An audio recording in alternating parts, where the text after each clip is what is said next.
ബാബു രാജേന്ദ്ര പ്രസാദ് ഭാസ്കർ എന്ന BRP ഭാസ്കർ ആണ് ഇന്ന് നമ്മുടെ അതിഥി. ഇന്ത്യക്കും പുറത്തും പ്രശസ്തി നേടിയ മലയാളി പത്രാധിപന്മാർ, പത്രപ്രവർത്തകർ ധാരാളമുണ്ട്. പക്ഷെ ഇന്ന് നമ്മളോടൊപ്പമുള്ള മലയാളി പത്രപ്രവർത്തകരിൽ ഇത്രയും തലമുതിർന്ന, ഇത്രയും സമ്പന്നമായ പരിചയമുള്ള മറ്റൊരാളില്ല. BRPയുമായി അദ്ദേഹത്തിൻ്റെ സുദീർഘമായ പത്രപ്രവർത്തന ജീവിതത്തെക്കുറിച്ചും വ്യക്തി ജീവിതത്തെക്കുറിച്ചും ഒക്കെയാണ് നമ്മളിന്ന് അറിയാൻ പോകുന്നത്. BRP നമസ്കാരം. നമസ്കാരം.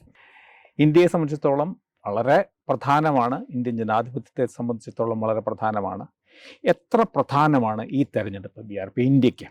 വളരെ പ്രാധാന്യമുള്ള ഒന്നായിട്ടാണ് ഞാൻ കാണുന്നത്. അതിൻ്റെ പ്രധാന കാരണം ഇപ്പോൾ കേന്ദ്രത്തിൽ അധികാരത്തിലിരിക്കുന്ന കക്ഷിക്ക് ഒരു മൂന്നാം അവസരം ലഭിക്കാനുള്ള സാധ്യത ഈ തിരഞ്ഞെടുപ്പ് തുറന്നു കൊടുക്കുന്നു. അത് ഇതിനു മുമ്പ് ആ തരത്തിലുള്ള നീണ്ട ഒരു അവസരം കിട്ടിയിട്ടുള്ളത് കോൺഗ്രസ് പാർട്ടിക്ക് മാത്രമാണ്. അപ്പോൾ ആ തലത്തിലേക്ക് BJP ഉയരുന്നു എന്നതിൻ്റെ ഒരു സൂചനയാണ്. നമ്മൾ ഒറ്റ നോട്ടത്തിൽ അതിനെ തടയാൻ കഴിയുന്ന ആരെയും കാണുന്നില്ല. പക്ഷേ തടഞ്ഞു കൂടായികയില്ല. പക്ഷെ അതുണ്ടാകുമോ എന്ന് ഇപ്പോൾ പറയാൻ കഴിയുന്നില്ല. അതുകൊണ്ട് തന്നെ ഈ തിരഞ്ഞെടുപ്പ് വളരെയധികം പ്രാധാന്യമുള്ള ഒന്നായി നമുക്ക് കാണാൻ കഴിയും. BJPയുടെ നേതൃത്വത്തിൽ വീണ്ടും അധികാരത്തിൽ വരികയാണെങ്കിൽ നമ്മുടെ നിലവിലുള്ള അനുഭവങ്ങളുടെ പശ്ചാത്തലത്തിൽ അതെത്രമാത്രം ഇന്ത്യക്ക് സഹായകമാകും, അല്ലെങ്കിൽ ഇന്ത്യൻ ജനാധിപത്യത്തിന് സഹായമാകും? അതോ പലരും പറയുന്നത് പോലെ, അല്ലെങ്കിൽ പലരും ഭയക്കുന്നത് പോലെ ഇതൊരു വലിയ ഭീഷണിയായി മാറുന്നുണ്ടോ? ഈ രണ്ട് സാധ്യതകളും ഉണ്ട്. അതായത് പിന്നീട് BJPയെ സംബന്ധിച്ചിടത്തോളം നമുക്ക് മറക്കാനാവാത്ത ചില കാര്യങ്ങളുണ്ട്.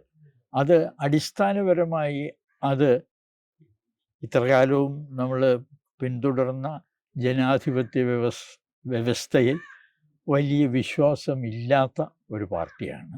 അവരുടെ കഴിഞ്ഞ കാലത്തെ പ്രവർത്തനങ്ങളൊക്കെ പരിശോധിച്ചാൽ, കഴിഞ്ഞ കാലത്തെ എന്ന് ഞാൻ പറയുമ്പോൾ ഈ ഇന്നത്തെ പേരിൽ അവർ പ്രവർത്തിക്കാൻ തുടങ്ങിയതിന് മുമ്പ് അവർക്ക് മറ്റൊരു അവതാരം ഉണ്ടായിരുന്നു.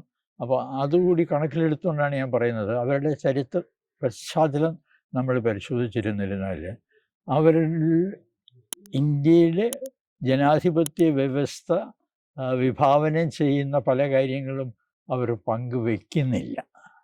അതുകൊണ്ട് ഇപ്പോൾ 2 ടേം അവർക്ക് കേന്ദ്രത്തിൽ കിട്ടി. ഇനി ഒരു അവസരം കൂടി കിട്ടുമ്പോഴേക്കും ഒരു നീണ്ട കാലയളവ് അവർക്ക് കിട്ടുന്നു.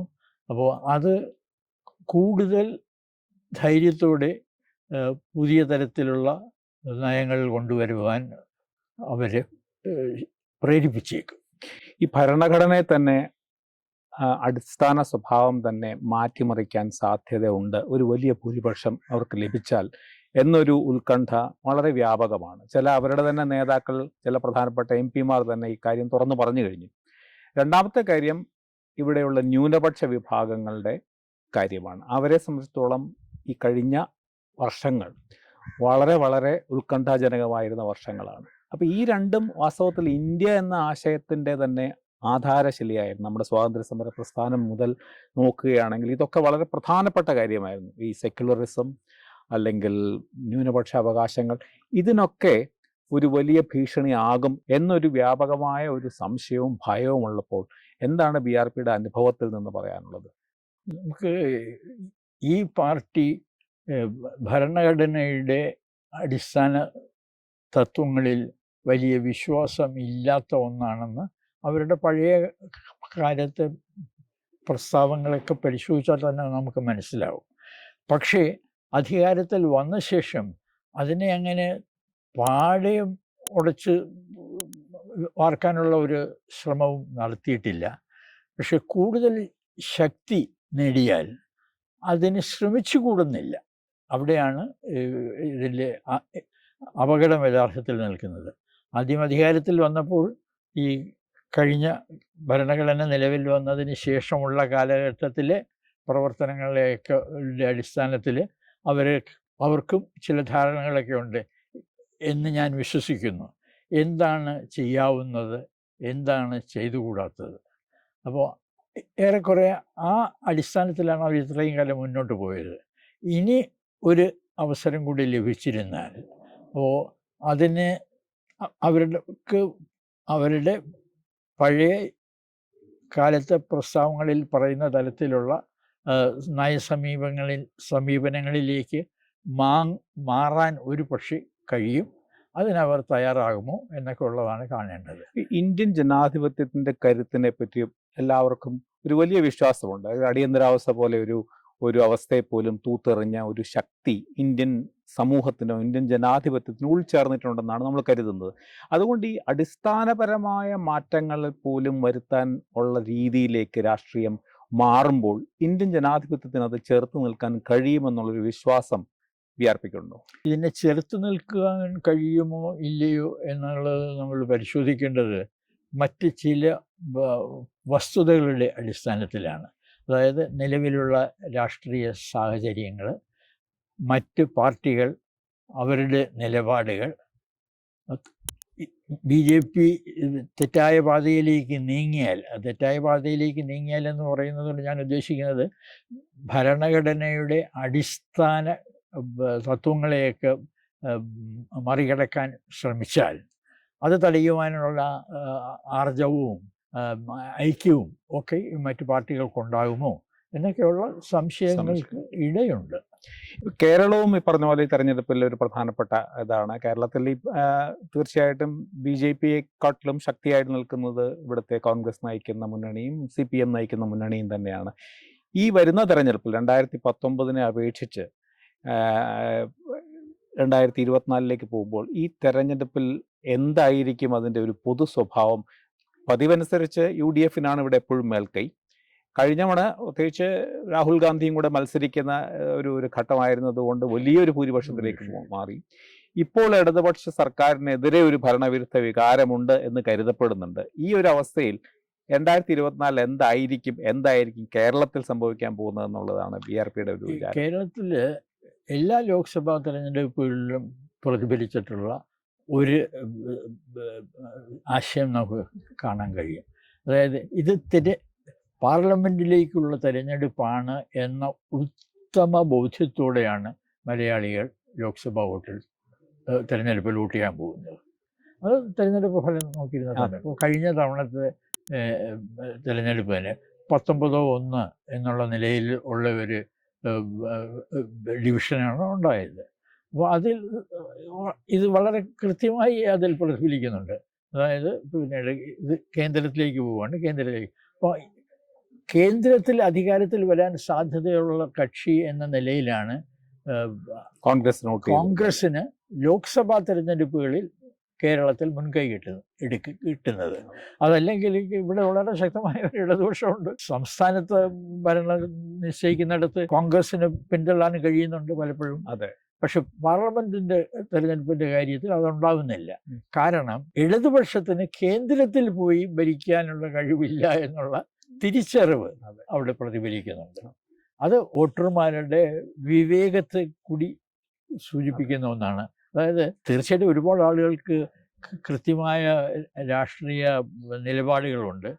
അത് തിരഞ്ഞെടുപ്പിൽ പ്രതിഫലിക്കുന്നത് സ്വാഭാവികമാണ്. അതേസമയം നമ്മൾ സൂക്ഷ്മമായി പരിശോധിച്ചാൽ ലോക്സഭാ തെരഞ്ഞെടുപ്പിനെയും നിയമസഭാ തെരഞ്ഞെടുപ്പിനെയും വ്യത്യസ്തമായി കാണുവാൻ അവർക്ക് കഴിയുന്നു എന്ന് മനസ്സിലാക്കും. ആദ്യകാലങ്ങളിലൊക്കെ തെരഞ്ഞെടുപ്പുകൾ ഒന്നിച്ചാണ് നടന്നത്.